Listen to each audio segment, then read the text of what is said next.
here's the big secret that I think that is here reality. I think Donald Trump wants to be succeeded by a Democrat.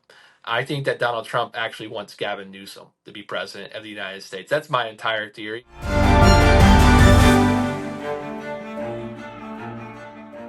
Hi, I'm Maddie Hale and welcome to the Trump Report. Today I've had Christopher Hale on the program. He's a former Obama staffer. We speak about the relationship between Vladimir Putin and Donald Trump right now, the fact that these two had a phone call late last week and then only hours later Putin orchestrated his biggest attack on Ukraine yet. So what that means, or what the status of the relationship is right now, whether Trump will reciprocate with sanctions and some more condemnation of Putin, because we need that right now. We also speak about another relationship, Donald Trump and Elon Musk, the fact that Elon Musk says he's launching a new party, the America Party, which is an independent third party. So we speak about the likelihood of that, the fact that Donald Trump has reacted, calling it ridiculous. So all that today on the Trump Report. You can watch us every day, Monday through Friday, on Times Radio's YouTube page, or you can stream us as a podcast anywhere you get your podcast. Christopher Hale, former Obama staffer and campaign alum, thank you so much for joining the Trump Report today.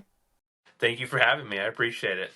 It's good to have another namesake back on the show as we get into all the big stories coming out of Trump land. Of course, we have to kick off with what's happened over the weekend and late last week, which was Vladimir Putin and Donald Trump. They engaged in this phone call last week after the Pentagon paused sending missiles and more military equipment to Ukraine. Trump said that in that phone call, there was really no progress that was made in terms of ending the war in Ukraine. Only hours after this phone call, it's now been revealed that Russia actually launched its largest attack on Ukraine, firing over 550 missiles, drones, I should say, and 11 missiles into Kyiv. So knowing that the US had decided not to send these weapons to Ukraine and then orchestrating its biggest attack only hours later after this phone call on Ukraine, what do you think kind of message Putin is sending Trump? I think it's been very clear from the get-go that he has no intention of coming to the table of actually ending this war. And I think what's remarkable about it is seeing President Trump go back and forth between praising Putin, seeing Putin as an ally, a champion for peace, if you will. It seems like that way up until early spring, and then the criticism over the spring and the summer. I think that Donald Trump has been played time and again by Putin, and I think it's been remarkable here stateside, watching it play out. His supporters actually don't know which line to take.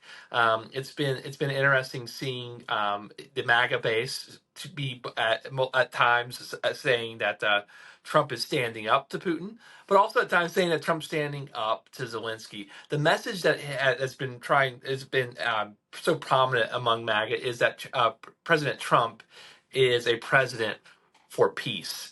And I think that it's been hard to really reconcile that with the past few weeks, the strikes in Iran and the military operations there.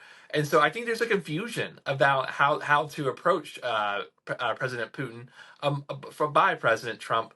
And I think I will say this though, the high point of their relationship, I think, has dissipated, and I think that we're starting to see that. And the criticism that the Republicans level against Putin during the Biden years is starting to pick up again among rank and file Republicans. So I think it'll be interesting to see how it plays out. But look, I mean, he promised to end the war in Ukraine on day one. And we're now 6 months in this presidency, and it seems like we're actually further away from ending the war than when we started.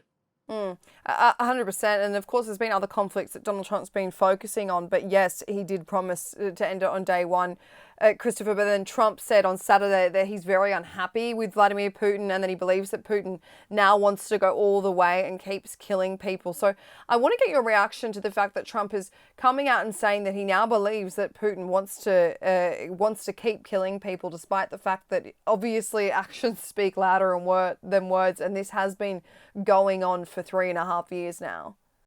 Yeah, I mean, I think he's actually correct. Putin does want to kill people. Putin does want to take Ukraine. I believe it's the consensus here in the United States that Putin wants to go beyond Ukraine and deeper into Europe.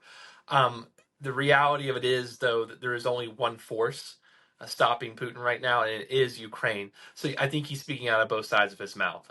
We can't stop the Russian aggression in Ukraine without supporting the Ukrainian government, the Ukrainian people. It's hard for me to understand how the United States can both limit the access to Ukraine's weapons and put a stop to those payments, put a stop to that flow, and also stand against the aggression of Putin. He's inviting weakness. I mean, President Trump famously says he recycles the line from Ronald Reagan, peace through strength. But what we're doing in Ukraine is we're weakening our allies in Ukraine, and so we're creating an opening. So Putin's getting it both ways. He's getting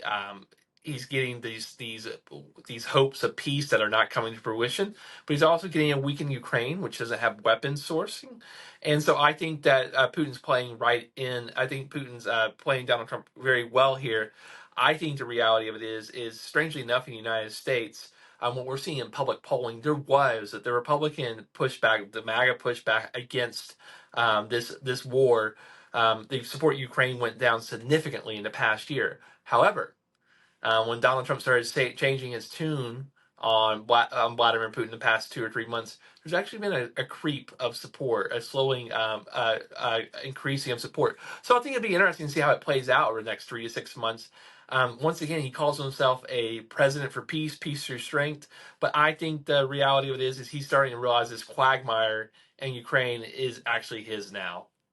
Christopher, you mentioned this polling. It is really interesting because, of course, when Donald Trump was elected in November 2024, there was this America First initiative, of course, that we wouldn't get involved in any more conflict, but and mostly wouldn't spend the money helping out foreign countries. But the New York Post has published a poll that was actually from late June, and it found that 77% uh, of Trump voters found that Russia was a threat. 75% back additional sanctions being placed on Russia, and 70% said that it was vital to prevent Russia from invading other European nations. So if Trump had been so apprehensive in placing these sanctions, or at least providing more military to Ukraine, it seems as if his constituents, his MAGA supporters, his MAGA voters are more in favor of him actually doing so.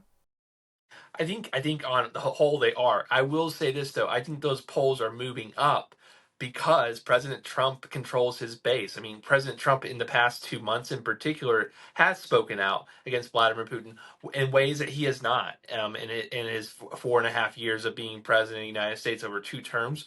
So I actually think that's increased because he has actually spoken out more forcefully against Ukraine.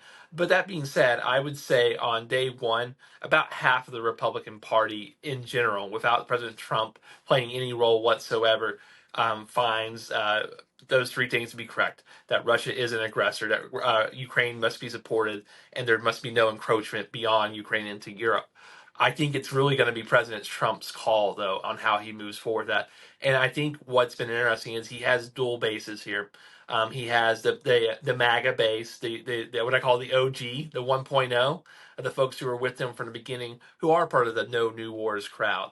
But that being said, he also had establishment Republican support, and the establishment Republicans, the neocons that really control this party up until his election, have always been pro-intervention. I think it's also hard for my own party, though, because we have, if you look at those numbers in our party, I imagine that those numbers are actually similar, but that means about 1 in 3 Democrats do not support additional military support to Ukraine. I think the Bernie Sanders side of the party has the same argument that a lot of the MAGA folks do, that why are we spending money over there when things are going poorly here stateside? And it's not a controversial opinion to have, Christopher. When you have Americans, there, how many Americans, 350 million in the country, that want money in their pockets? They want proper Medicaid. They want proper Medicare. They want the border to be taken care of. They want so many things, which is completely fair enough. But I think there's also that argument that when Ukraine signed over their nuclear weapons, that the US said that they would help secure the country if there were to be some sort of conflict, most likely from Russia. But I want to get your thoughts on this this article from the New York Post, the editorial staff, they wrote an article calling for the United States to rearm Ukraine. It's written from the entire staff, and it's quite interesting. And one of the quotes reads, "If we let him succeed, being Putin, if we help him succeed, it won't just threaten Europe, it will tell China that our alliances are fickle, our patience is short." So I wonder, do you believe that China is watching on, thinking that the United States is weak and that its alliances are not strong, and that Donald Trump is, I guess, no longer the leader of the free world? I think it's a very fair point from Alexander Hamilton's newspaper. I think that what China is also seeing is that his willingness to let other countries do as they please is quite high. It's quite a high threshold. I think that President Trump, quite frankly, gets bored with foreign policy. It's funny. Joe Biden loved foreign policy. He imagined himself probably a bit over his head about his capacity to do good in the world and the United States' capacity to do good in the world. But I think there's two realities. One is Trump has been caught up in this quagmire between Russia and Ukraine. But I think that China is seeing that on par, he's letting Russia do as they please. I think that the possibility of China entering into Taiwan and trying to do an occupying force increases by the day. I think that the reality of it is the truth be told, if they did that today, I don't think there'd be any retaliation from this government in the United States beyond economic sanctions that already exist. So I think the time is ripe, unfortunately, for the Chinese government to go on offense, and they are seeing capitulation. And with President Trump's rhetoric and back and forth trade wars, supposedly focused on China, I think they would make some kind of argument to their people that, look, we don't care what the United States thinks. They're trying to destroy our country. They're trying to destroy our regime. So I think he has opened himself up to this possibility. Look, we're fighting issues on three or four fronts here, and I think that China entering into Taiwan, unfortunately, probably wouldn't be our top one or two issues. Mm. It is a fair point, but there was always those reports, those military analysts that did believe that 2027 was the target for China to invade Taiwan, and of course they do look at these alliances between, especially these Indo-Pacific alliances, and see how the United States is working with Japan, working with Australia, those people that will go into bat for Taiwan and help Taiwan if there were to be an invasion, as you said. But do you think that right now it is time for the United States to be supplying Ukraine with as much weaponry, as much resources as they possibly can, even if it means that Ukraine is actually buying it off the United States with the interest made on frozen Russian assets, whatever it may be, or maybe it's a buyback scheme, we don't know. But it does seem that right now is the time to stock Ukraine with as much weaponry, much resources as we possibly can, just because it seems that the stockpile is running out from the Biden administration as well. Absolutely. I mean, I think the reality of it is there's very few resources spent more wisely. There's no American blood being shed for this war. The degradation of the Russian army over the past 3 years has been remarkable. It's been something that the United States has not had to send our men and women overseas to do. So I think that it makes a lot of sense to up the supply to the Ukrainian forces. And I think what's remarkable is we thought when this war began in 2022 that Kyiv would be taken over in weeks, and they've survived over 3 years now. Even if they do not win the war, the reality is every day that we can supply the Ukrainian forces is a pushback, a degradation of the Russian army, and it leaves the United States in better shape than it was. I mean, looking at where the Russian regime will be at the end of this war, it was one of Vladimir Putin's. I think in his 26 years of leading this country, I think his stability in among the Russian people is I would say on the climb. We don't know for say, but there's definitely been movement within within the nation, an uprising of sorts, an exhaustion over the war. So I think if Vladimir Putin is not going to pursue peace, we absolutely must supply Ukraine with what it needs. It's a good investment. It weakens Russia every day that they're in this war, every day that their soldiers die, every day there's domestic turmoil for Vladimir Putin at home. Christopher, I want to get your thoughts on this bipartisan sanctions bill that was proposed by Lindsey Graham and Richard Blumenthal a few months ago. Donald Trump has officially signalled to Lindsey Graham that he will support this bill. Now, obviously, the Senate is currently in recess after the July 4 weekend, but they will convene after the summer break this week. It could go to vote as early as Wednesday, but then, of course, it could take another week or so. Now, for any viewers or listeners wondering what this is, this sanctions bill will essentially place 500% tariffs on any country importing Russian energy. So it's in order to basically cripple Russia's economy, where a lot of their money comes from their oil. Now, the primary targets of this would probably be China and India. 20% of all of China's overall crude oil is from Russia. About 35% of India's is from Russia. So how much of a priority do you think this bill should be for senators this week, especially as it has been kicked around quite a number of times? They've been waiting for Donald Trump's approval. They don't really need his approval, but they've been wanting it so that it doesn't cause any backlash within the Republican Party. So when they reconvene this week in the Senate, Christopher, is this the number one thing that should be taken to the vote immediately?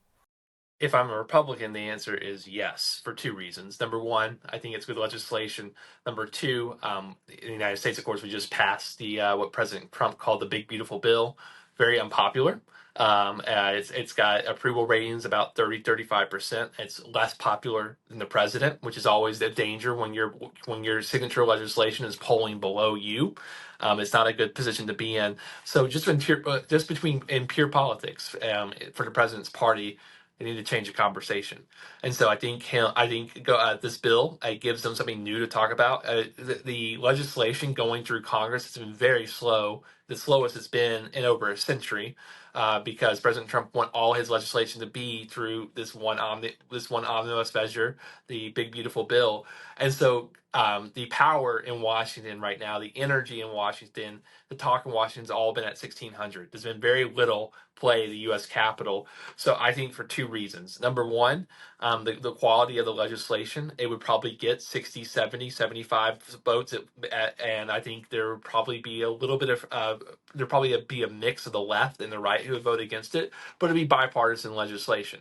The first piece of bipartisan legislation to pass in the Trump administration, it could make him look like a deal maker, which he loves to be seen as. And also, it's something that will get broad support across his party and across Congress. And so I think if he's worried about bad press, maybe we'll talk about the Epstein files or not, but he needs a new topic to talk about. And I think this is probably a good place to go. He needs a good news cycle to happen, and I think it's good legislation. So yes, I think it should be the top priority, and I imagine that it will be. I think John Thune and Mike Johnson will make it happen. And right now, we're looking at around 82 out of 100 senators who have backed this bill on a bipartisan level. So it will be interesting to see if this makes it through the Senate this week.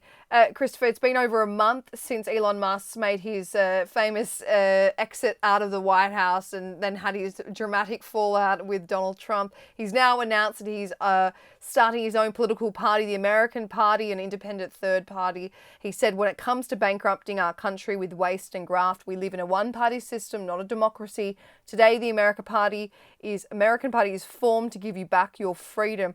Obviously, quite contrasting words to someone who literally funded Donald Trump's return to the White House. But do you think this will see the light of day? Do you think Elon Musk is so determined that he will officially register this party and will eventually get it off the ground that it's running in the 2028 election? So I think even earlier, in fact, 2026, I think in the midterm primaries. And I think so. I visited the FEC website, which is the Federal Election Commission here in the United States. Elon Musk has registered his party. I mean, so he has done the paperwork over the weekend. So I mean, I think the reality of it is, is in most circumstances, my answer would be no, it will have no impact. I think he's got some issues here. There is actually no political base for what I would call an economically conservative, socially liberal party. There's not really a base for that that's big in this country.